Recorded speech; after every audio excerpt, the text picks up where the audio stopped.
presentations tonight. So our third will be equally wonderful.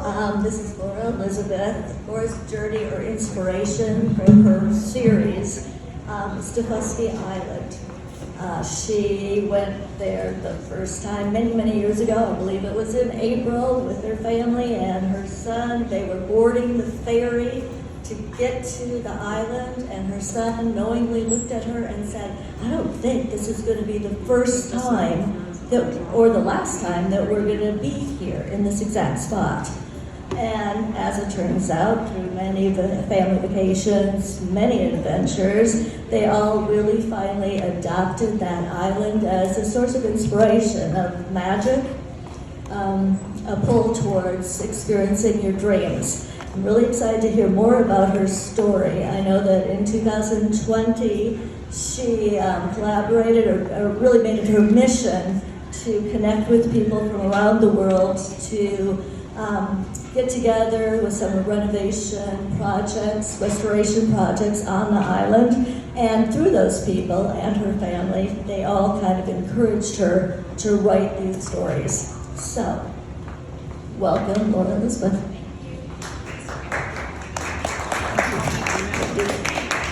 Thank you so much. What a thrill to be here tonight and going to draft our voting things. Thank you. So we're doing things a little differently for this presentation if we have your participation. First, I want to tell you just a smidgy about my book, and we had a little bit about the introduction, how it all happened. It wasn't supposed to be a book. I did that pro bono thank you project, and it was a labor of love. We went in 2008 to Stefusky Island, and we weren't even supposed to be there. We were supposed to be going to the Grand Canyon, and found out that someone wasn't going to be able to watch our dogs.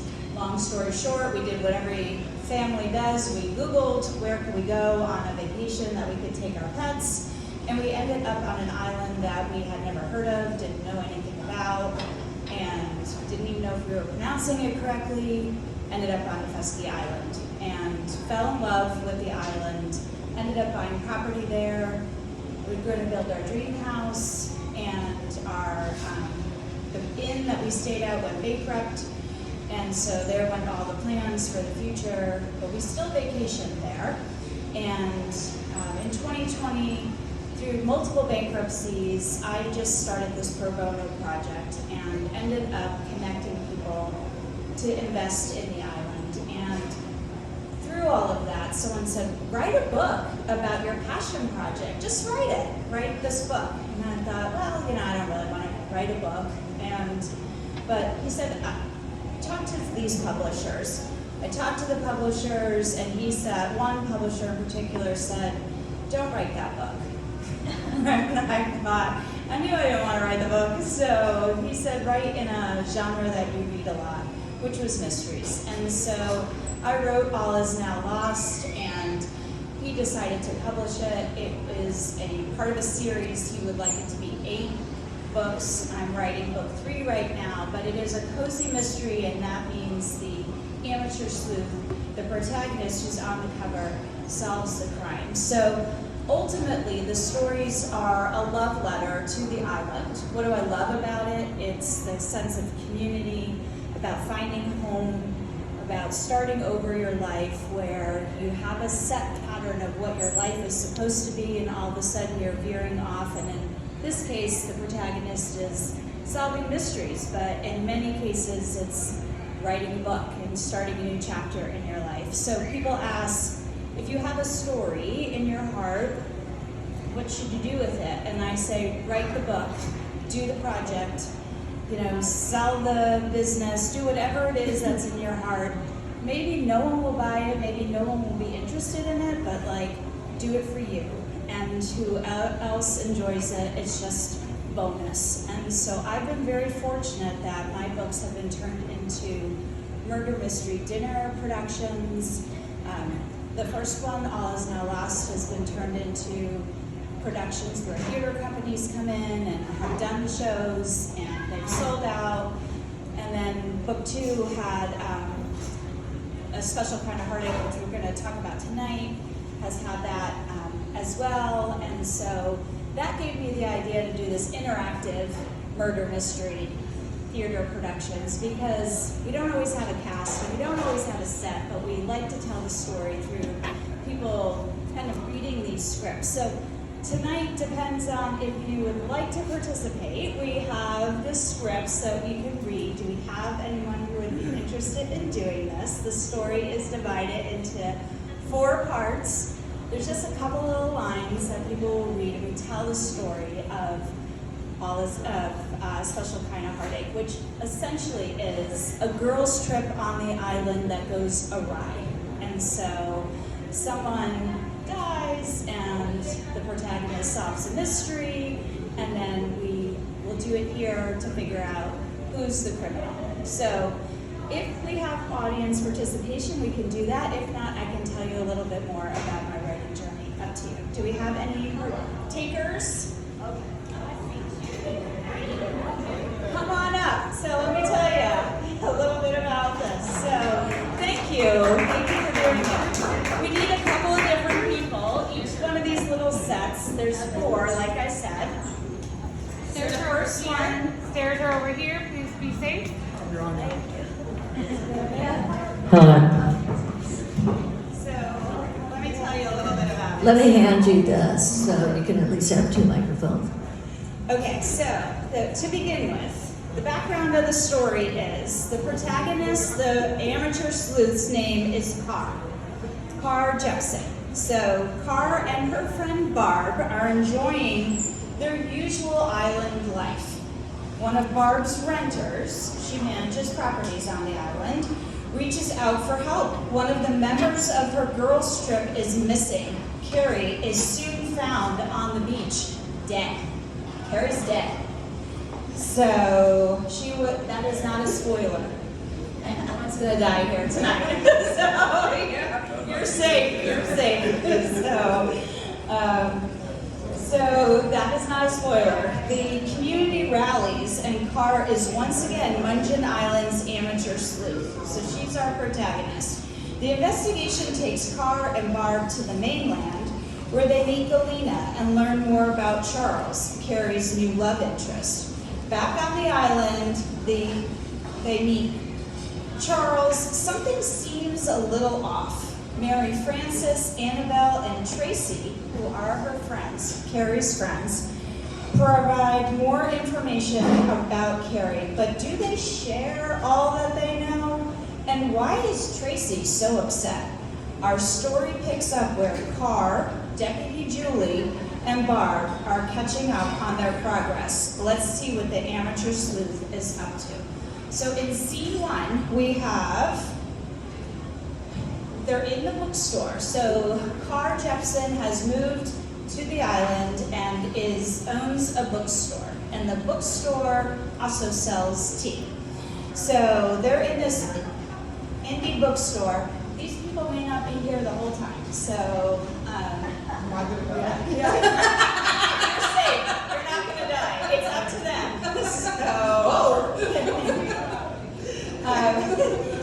So we have Carr. We need one person who's going to be Carr. We need Barb, who's going to be her friend. And we need Julie right now. But if we have 4 people, so someone can hold and stay up here, because we're going to need a 4th at one point. Okay. Because Charles is kind of the suspect. All right. So who's going to be Carr? Who's going to be Carr? You'll be Carr. That's your script, and your parts are highlighted. Who wants to be Barb? She's her friend. And you can be the police, Deputy Julie. Go to scene 1. Next one. There you go. So your parts are highlighted. Take it away. He met the restaurant manager. He remembered Charles and Carrie. Seemed like all was well. They were laughing and talking. A good first date. Nothing out of the ordinary, just another sunny day on the mainland. When we mentioned that Carrie met with someone else after the date, he shared the security camera footage. We saw Carrie greet a woman. Together, they walked into this cool coffee shop across the way. Ah, the Half Hitch. I love that place. They always are so busy. Seems like it's the place people want to be. Yes, and we had Carrie's picture and the screenshot of the woman on the security footage that manager gave us. The barista recognized the other woman right away, and a pseudo-regular named Galena. She supposedly meets her clients at the coffee shop. She does resumes and career counseling. Not sure why Carrie was meeting with her though. By all accounts, their meeting was brief. The coffee shop is filled with vibes, and those vibes were off. As far as we know, Charles may have been the last person to see her alive, but that does not necessarily mean he poisoned her as their failed breakfast date, right? So they had this lunch date and then got together the next day for a quick breakfast that ended up badly, according to Charles. He admitted this. Oh. A foreign account? What ties does Carrie have to a foreign company? No one has mentioned anything like that. This is very intriguing. Until we know otherwise, I think we should focus on knowing more about Galena, Charles, and I hate to say this, but Carrie's friends too. You're on the next page. Keep in mind, random crimes where the victim and the suspect are strangers, well, they're actually pretty rare. I just want to make sure you understand the potential for Carrie to have ingested rosary pea given to her by a stranger is statistically almost non-existent. I don't like where this is headed. So, thank you. So before we go on, what has happened so far is they're regrouping. Deputy Julie is saying what has happened so far. And what's happened is the son, Carrie has died. She's ingested rosary pea, which is actually a real poison. Rosary pea grows prolifically in the southeast. And so she's dead. They're trying to figure out what this foreign account is about, what's happening here. Is it Charles, the love interest? Is it one of her friends? Or is it this Galena? That's what's happening. They're trying to figure this out now. They've gone to the coffee shop, they've gone to the Hacknage, they've gone to all these different places. So now in scene 2, where we need just Charles. Lucky Charles? Okay.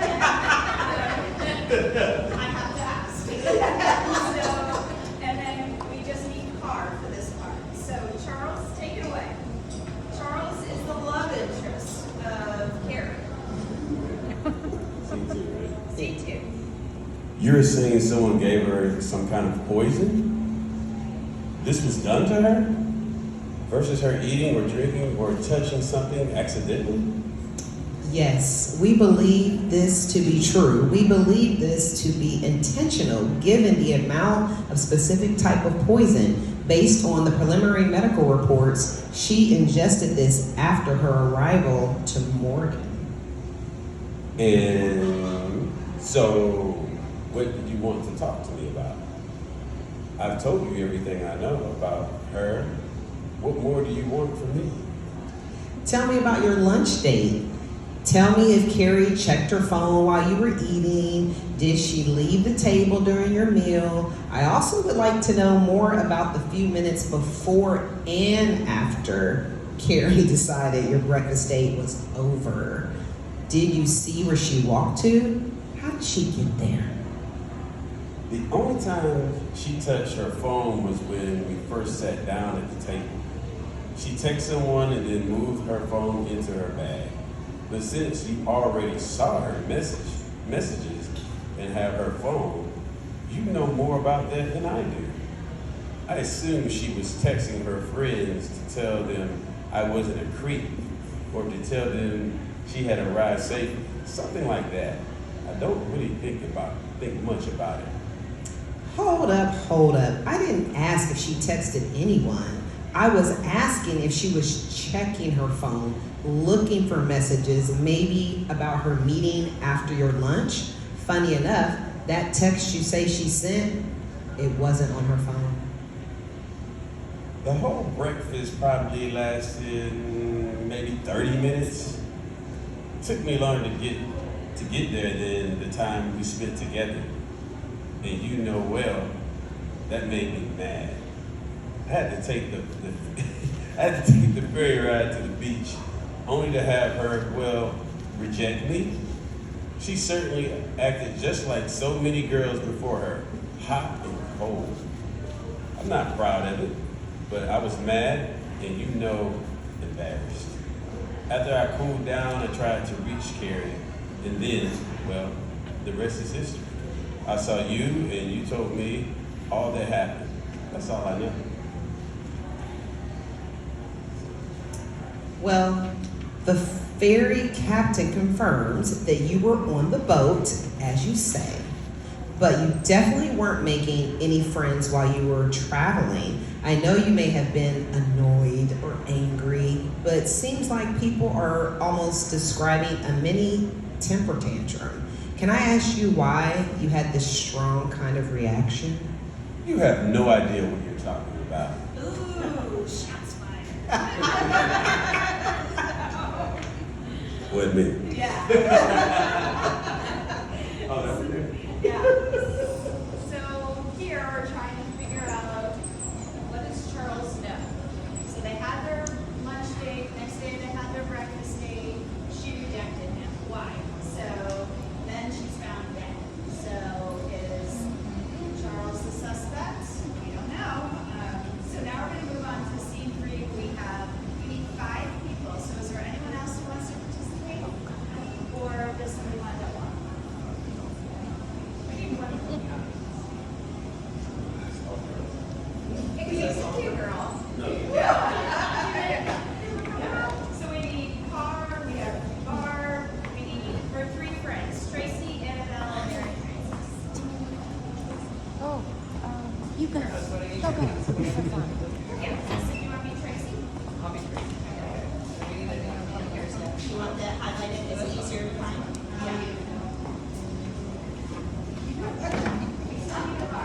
Anybody else? Oh, I'm going. You're Barb, and Annabelle.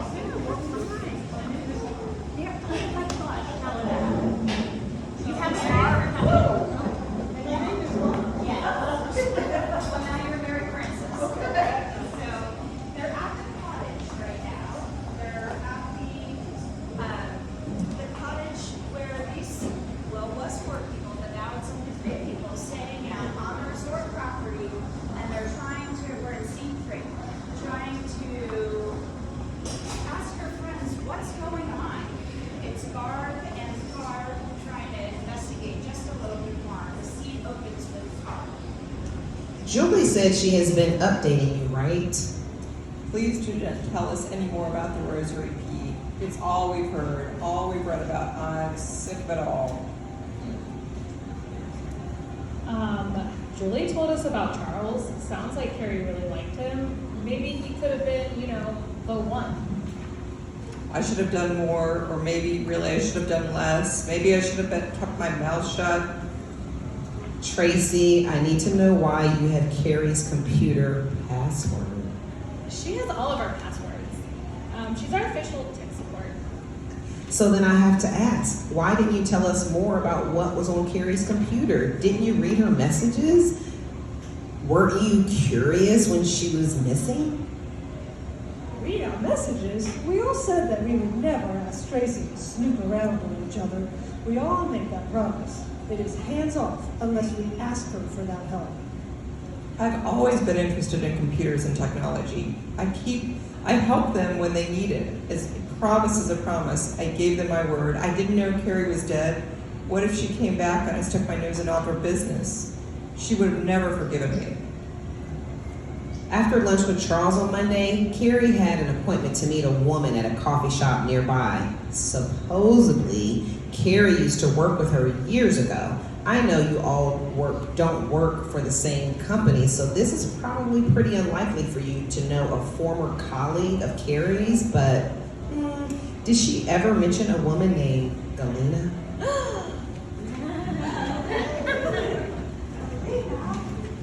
Are you trying to tell us that we are to believe that Carrie saw Galena George on Monday? Galena, yes. Galena George, you've met her. You know her. What did Galena tell you? To be honest, she didn't tell us much. How do you know her? Why do you think she was meeting with Carrie? Galena and Carrie used to work together. Yes, that's true.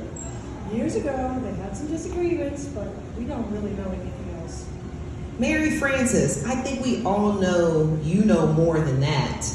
Please, anything you share could help us get to the bottom of this. Where are the friends at one time? No, not hardly. They absolutely were not friends. Carrie ended up changing jobs. She left that company. Things got so bad between them that she left. Galena had an axe to grind with Carrie, and you might think her grievances were entirely justified. I thought we had heard the last of Galena George a long, long time ago. Grievances about what? We don't know the full story. We only know Carrie's side of things, and of course, as her friends, we believed her. This can't hurt Carrie anymore, Mary Frances. Her pain, her heartache, it's over. Carrie was in a relationship with Andrew George, Galena's husband. Carrie was in a romantic relationship with Galena's husband? She was so inexperienced and young for her age. He absolutely should have known better. He hunted her down. Wait a minute. They all worked together? Andrew George worked at the same company? We told her this guy had no intention of leaving his wife, no matter what he said. He wasn't going anywhere. It was all the classic things cheaters always say. Andrew said that the marriage was over, that they just had to, quote, go through the paperwork. But it was going to take time. He and Galena supposedly lived separate lives. The thing with Charles was that first time she had been serious about dating, but I guess intentionally about it all, and she got all head over heels again. I'm going to try to get Galena here tomorrow. If that happens, I know I will have things to discuss with her after that.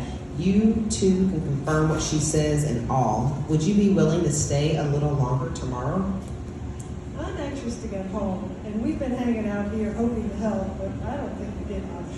There are arrangements back home to attend to. Carrie's mom needs us, but a few more hours won't swing things too much, so we can do it. Okay, so we're gonna break here, and I'm gonna just keep on handing these out to everyone.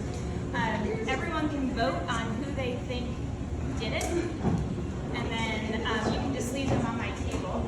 And if you're right, we will. I have a prize for you if you guess who you think it is. And just give them a minute while we're setting up. We're gonna need a card, Lena, Julie, and Tracy. Yes, he doesn't want one. We got a car still.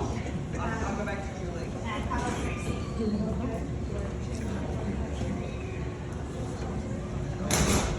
I can trace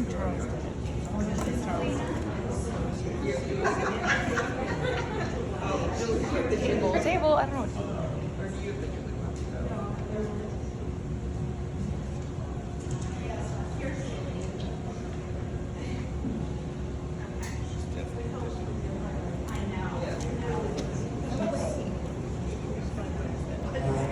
All right, has everyone had a chance to vote? everyone vote.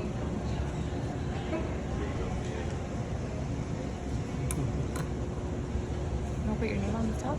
Oh, I'll put it.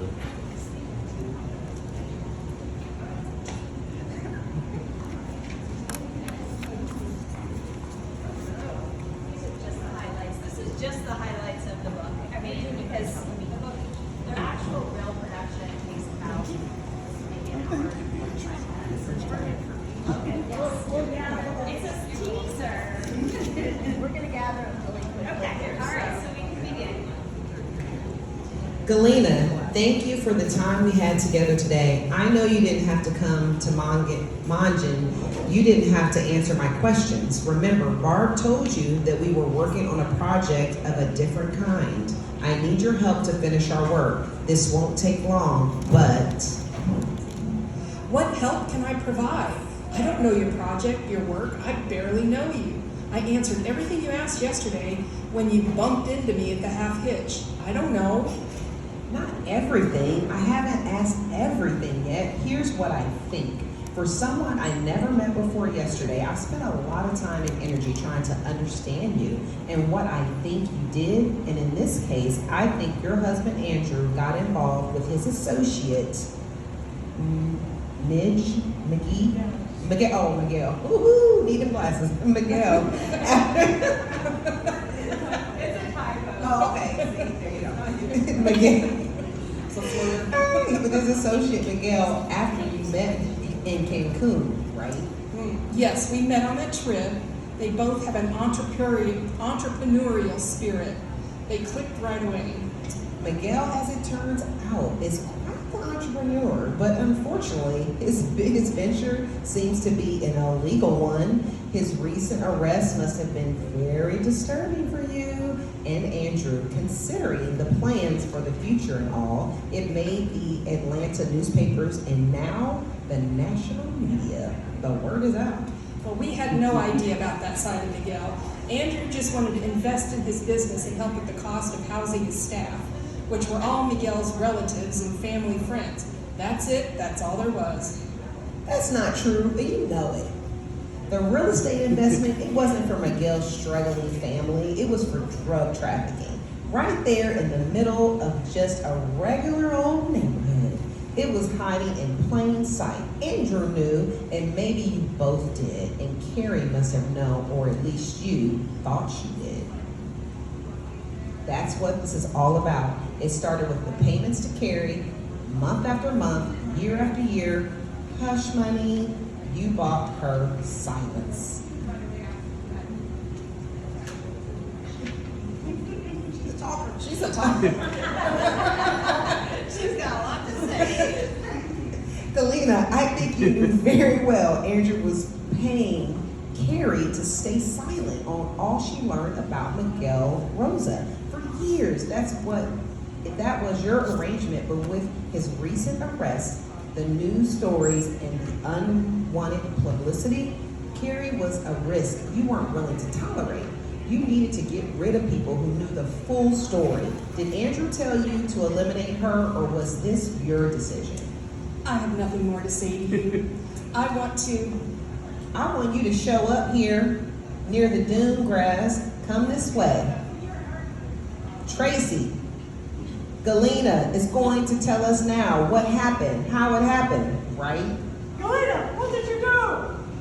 Tracy, we learned that Andrew was fired from his role at the company where they all worked, Carrie, Galena, and Andrew. And as it turns out, Andrew decided he may want a career in politics. So he has been working with a campaign strategist and fundraiser here on the mainland. Andrew and Carrie got involved in the investment deal with someone who would ultimately be arrested as a drug ringleader. Maybe Carrie had no idea.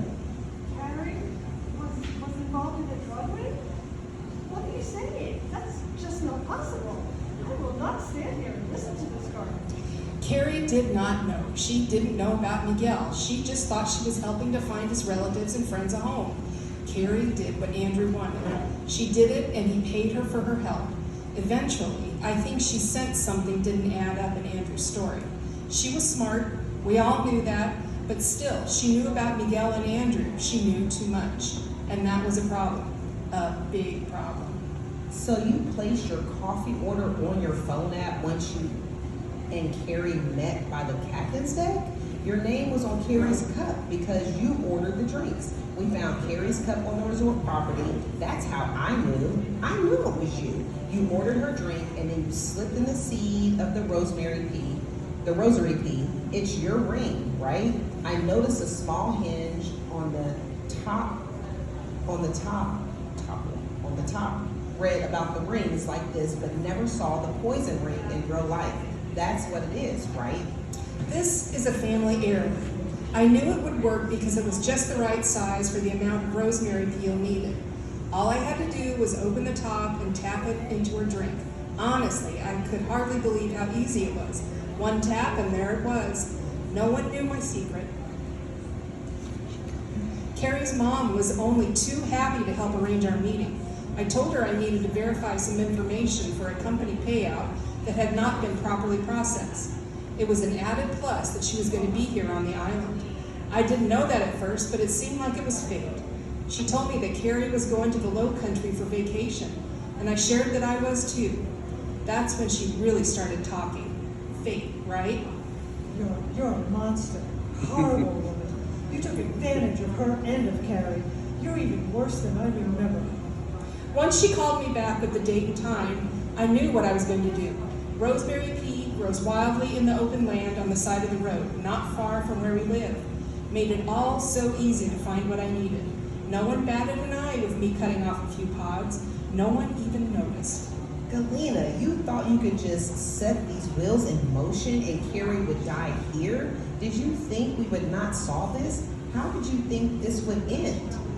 Carrie was curious, and it probably was the only reason she agreed to meet me. She probably thought there was some news about Andrew. It was all so easy. Everything went as planned. I knew when you told me that Carrie had been ill. It was likely all over, but you didn't tell me she was dead. That's what I came for today. I wanted to know if Carrie would finally be out of our way. So you just thought she would die here. Did you think we would want to know what happened to her? I knew you would want to know, but did I think you would be able to figure it out? No, of course not. I thought she would be sick here on the island. With no hospital, there would be no antidote. I thought she would pass during the night of what would look like an exotic virus or some weird illness, and essentially that would be that. All of it is a special kind of heartache. It's the loss of what could be, what should be. It wasn't Carrie's fault, but yet she paid for trusting the wrong person and then not being able to live with it. Her decision made us all lose. All of us have a special heartache to bear. Lena, I am Jeopardy Julie, and you're under arrest for the death of Carrie Nichols.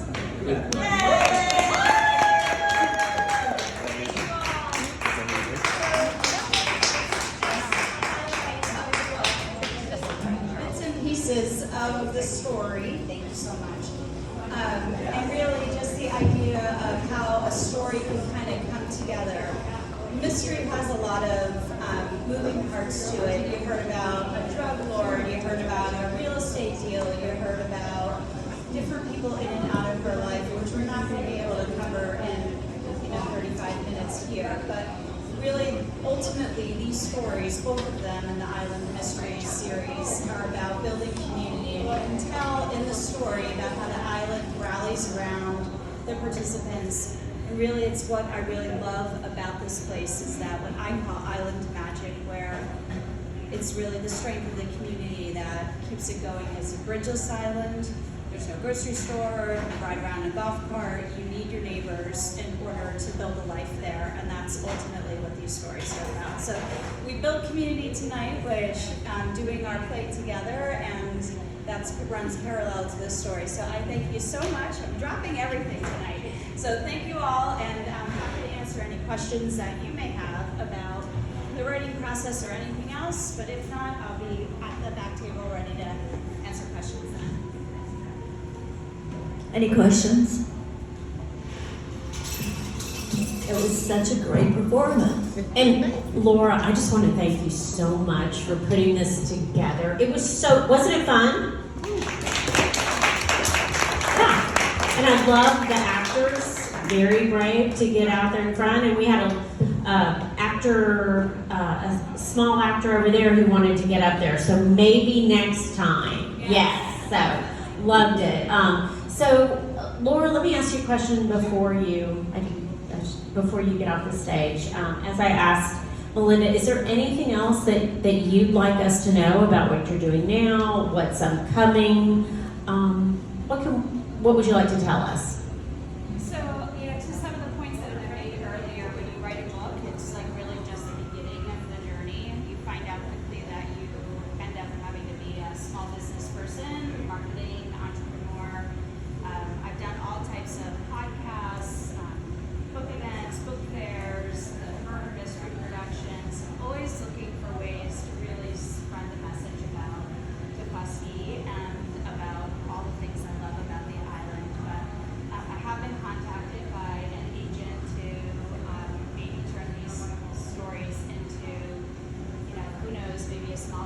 production. So the scripts are being shot now. So ultimately, you could witness something that you may see, who knows, someday maybe on Netflix or something else. But it's just been a lot of fun. The journey has been incredible, where it started and where it is right now. So ultimately, I'd just like to encourage you to lean into what's in your heart to follow your passion project. Yes. Well, and I was going to say, I can't think of Nefusky Island and not think of Pat Conroy in his very first book, The Water is Wide, which he teaches in Nefusky Island, and there's children don't even know what an island is, etc. So I have also vacationed on Nefusky Island, and it's beautiful, but I do like give homage to him because he like opened it up to all of our eyes. So it's funny that you mentioned that, because one of the things that's come out of this journey is I was approached by somebody probably 2 years ago who asked about going to the island, and I said, sure,